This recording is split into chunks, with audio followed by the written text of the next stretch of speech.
பார்க்க சாக்லேட் மாதிரி இருக்காங்க. நீங்களும் அப்படி நினைச்சீங்க இல்லையா? ஆமாம் சார்.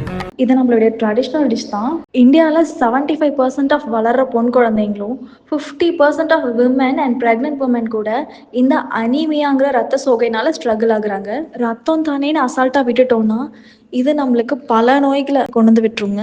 வீக்லி ஒன்ஸ் இந்த ஃபுட்டை நம்ம எடுத்துக்கும் போது இதில் இருக்க ரிச் அயர்ன் அண்ட் கால்சியம் நம்ம பிளட் அண்ட் போன் ஹெல்த்தை வேற லெவலில் பார்த்துக்கும். ஈஸியான மெத்தடில் let we prepare it. 2 glasses of ragi ஃப்ளாருக்கு 4 கிளாஸஸ் ஆஃப் தண்ணி தேவைப்படுங்க. 1 டம்ளர் தண்ணியை குக்கரில் ஆட் பண்ணிவிட்டு ஹீட் ஆகிறதுக்குள்ளே மீதி 3 டம்ளரையும் மாவோட சேர்த்து கரைச்சிட்டு இந்த மத்தை வச்சு ஸ்டிர் பண்ணிக்கிட்டே ஆட் பண்ணுங்க. கைவிடாமல் கலந்து விட்டதுக்கப்புறம் ஒன்ஸ் கலர் சேஞ்ச் ஆகிடுச்சுன்னா அடுப்பை சிம் பண்ணிவிட்டு சைடில் இருக்கிறதெல்லாம் தண்ணி தொட்டை எடுத்து விட்டுட்டு லிட்டு கவர் பண்ணிடுறோம். சிம்லேயே 2 to 5 விசில்ஸ்.